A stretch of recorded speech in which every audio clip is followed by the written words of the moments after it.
혹시 요즘 집에 들어왔을 때 우리 집 냄새가 갑자기 더 강하게 느껴진다고 생각해 보신 적 있으신가요? 아니면 옷장을 열 때마다 이거 언제 입었지? 하는 옷들이 자꾸 눈에 들어오시나요? 혹은 연락이 올까봐 조마조마한 사람이 있으신가요? 그렇다면 지금이 바로 집도 물건도 그리고 사람 관계까지 정리해야 할 때일지 모릅니다. 연말이 되면 유독 예민해지는 게 있습니다.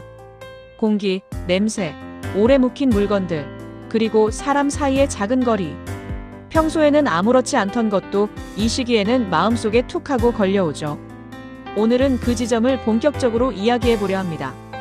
겨울 실내 냄새를 3분 만에 잡는 초간단 방법, 연말에 심리학적으로 반드시 버려야 하는 물건 7가지, 그리고 올해 마지막으로 내 인생에서 정리해야 할 사람은 누구인지, 이 3가지를 깊게 다룰 거예요. 아마 이 15분이 올해 가장 실용적이고 가장 시원하고 가장 솔직한 시간이 될 겁니다.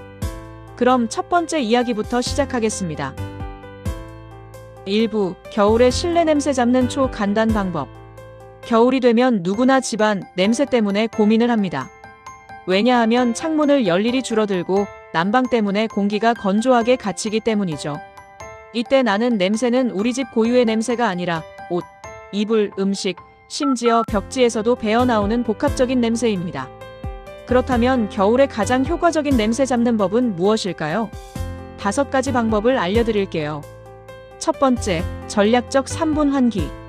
많은 분들이 냄새 잡으려고 창문을 오래 열어두시는데 겨울엔 오히려 역효과입니다. 차가운 공기가 들어와 난방기와 부딪히면 집 안 공기가 더 눅눅해지고 순환이 느려지거든요.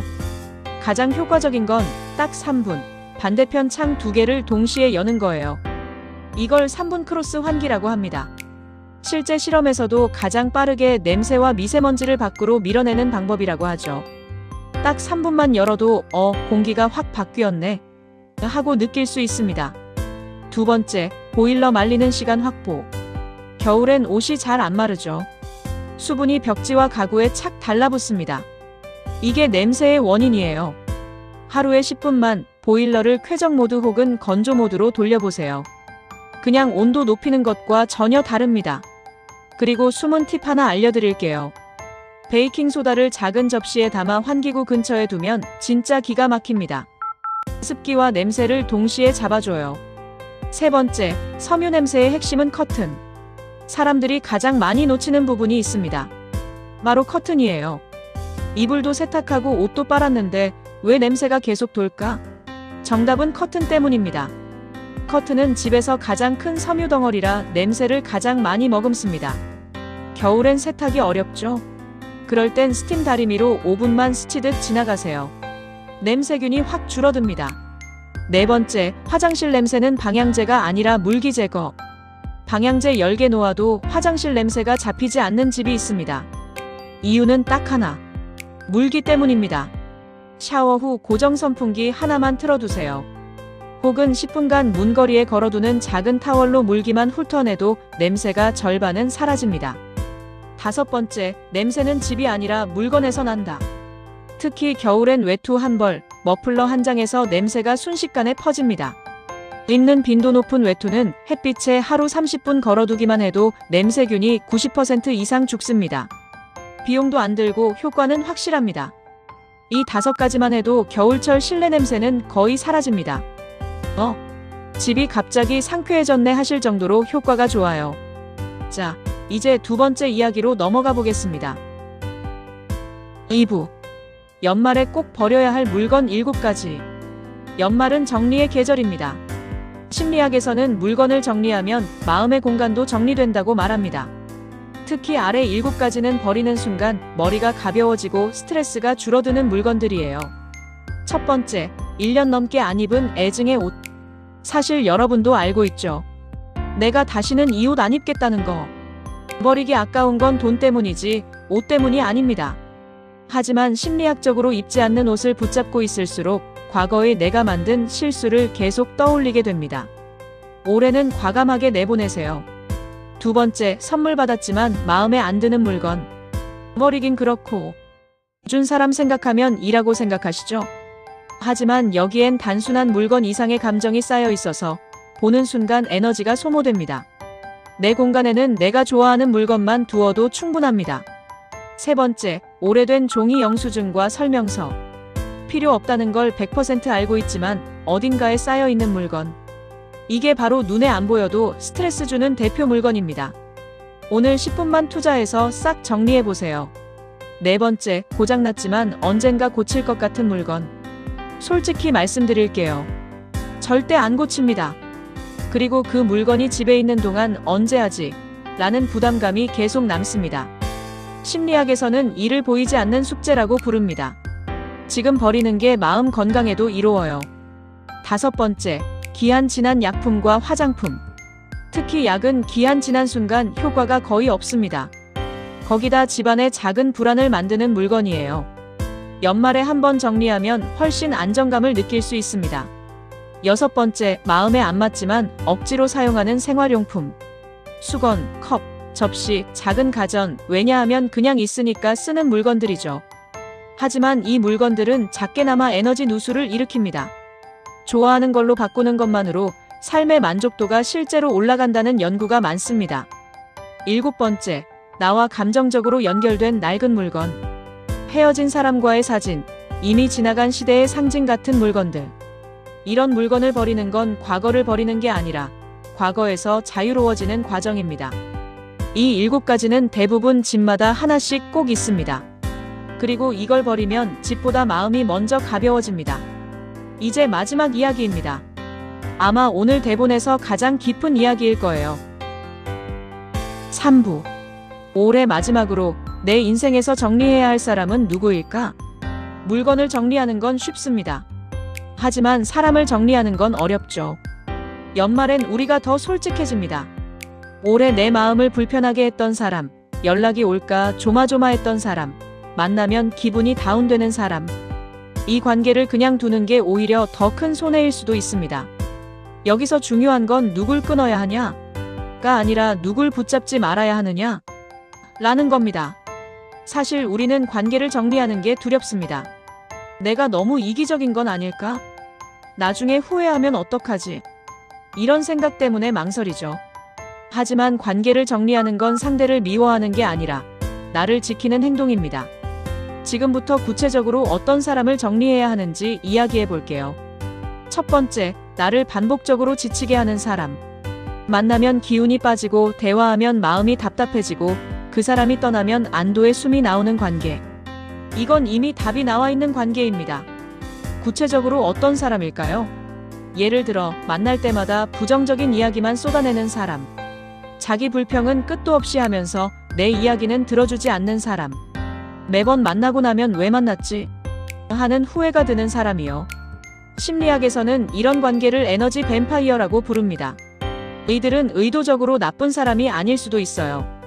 하지만 결과적으로 내 에너지를 계속 빼앗아가죠. 이런 사람과 거리를 두면 삶의 질이 즉시 올라갑니다. 정말입니다. 하루가 더 가벼워지고 웃는 시간이 늘어나요. 두 번째, 나를 조건부로 대하는 사람. 내가 잘할 때만 친한 척하고 내가 힘들 때는 연락조차 없는 사람. 이런 관계의 특징은 뭘까요? 내가 성공하거나 좋은 일이 있을 때는 축하한다며 연락이 오지만 내가 힘들 때나 도움이 필요할 때는 핑계를 대며 피하는 거죠.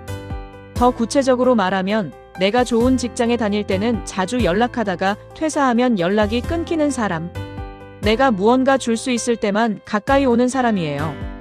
이 관계는 내가 아무리 노력해도 빈잔에 물 붓기입니다. 진짜 관계는 상대가 잘할 때가 아니라 힘들 때 드러나거든요. 올해는 그런 노력을 멈추는 해가 되길 바랍니다. 여러분의 시간과 마음은 그렇게 쓰기엔 너무 소중합니다. 세 번째, 나를 평가하거나 비교하는 사람. 그 나이에 그 정도 했어야 됐지. 누구는 이렇게 사는데 넌 왜? 이런 말을 습관처럼 하는 사람이 있습니다. 겉으로는 조언이나 걱정하는 척하지만 실제로는 나를 자기 기준으로 평가하고 판단하는 거죠. 더 문제는 이런 사람들은 자기가 상처를 주고 있다는 걸 모른다는 겁니다. 난 내 걱정해서 하는 말이야 라고 생각하지만 듣는 사람은 매번 상처를 받아요. 가족이나 오랜 친구가 이럴 때가 가장 힘듭니다. 하지만 기억하세요. 가까운 사이라고 해서 나를 평가할 권리가 생기는 건 아닙니다. 삶이 좋아지는 건 칭찬이 늘어서가 아니라 평가하는 사람이 줄어들 때입니다. 이건 정말 중요한 진리예요. 네 번째, 나를 소비하는 사람. 도움은 받기만 하고 고마움도 없는 관계. 이건 사람이 아니라 감정적으로 세금 내는 존재입니다. 구체적인 예를 들어볼게요. 돈을 빌려가고 갚지 않는 사람. 부탁은 끝도 없이 하면서 내가 부탁하면 나 바빠라고 하는 사람. 내 호의를 당연하게 여기고 고마워하는 법이 없는 사람이죠. 이런 관계에서 우리는 자꾸 이렇게 생각합니다. 한 번만 더 도와주면 고마워하겠지. 하지만 안타깝게도 그런 날은 오지 않습니다. 심리학에서는 이런 관계를 일방적 관계라고 해요. 한쪽만 주고 한쪽만 받는 관계. 이건 우정도 아니고 사랑도 아닙니다. 그냥 착취예요. 이런 관계는 끊는 것이 아니라 흐려지게 두는 게 좋습니다. 천천히 거리를 두세요. 연락 빈도를 줄이고 부탁을 정중하게 거절하면서요. 다섯 번째, 과거에만 머물러 있는 관계. 옛날에는 우리 정말 친했잖아. 이 말을 자주 하는 관계가 있습니다. 과거의 추억은 아름답습니다. 하지만 현재의 관계가 불편하다면 그건 이미 끝난 관계일 수 있어요. 사람은 변하거든요. 나도 변하고 상대도 변합니다. 과거에 좋았던 기억 때문에 현재의 불편한 관계를 억지로 유지하는 건 서로에게 좋지 않습니다.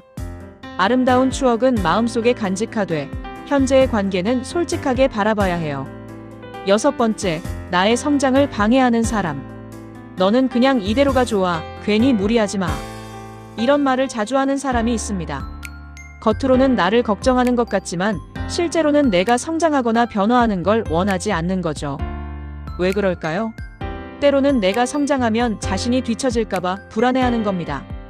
또는 내가 변하면 관계의 균형이 깨질까봐 두려워하는 거고요. 하지만 진짜 좋은 관계는 서로의 성장을 응원합니다. 힘들겠지만 너라면 할 수 있어. 도전해봐. 내가 응원할게.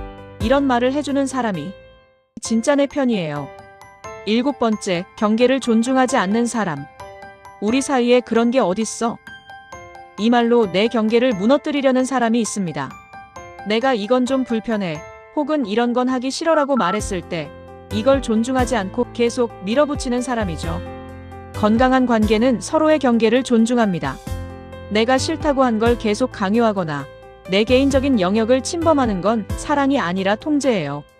노라고 말할 수 있는 관계가 진짜 편한 관계입니다. 가장 중요한 기준. 한 가지 질문. 지금까지 7가지 유형을 말씀드렸는데요.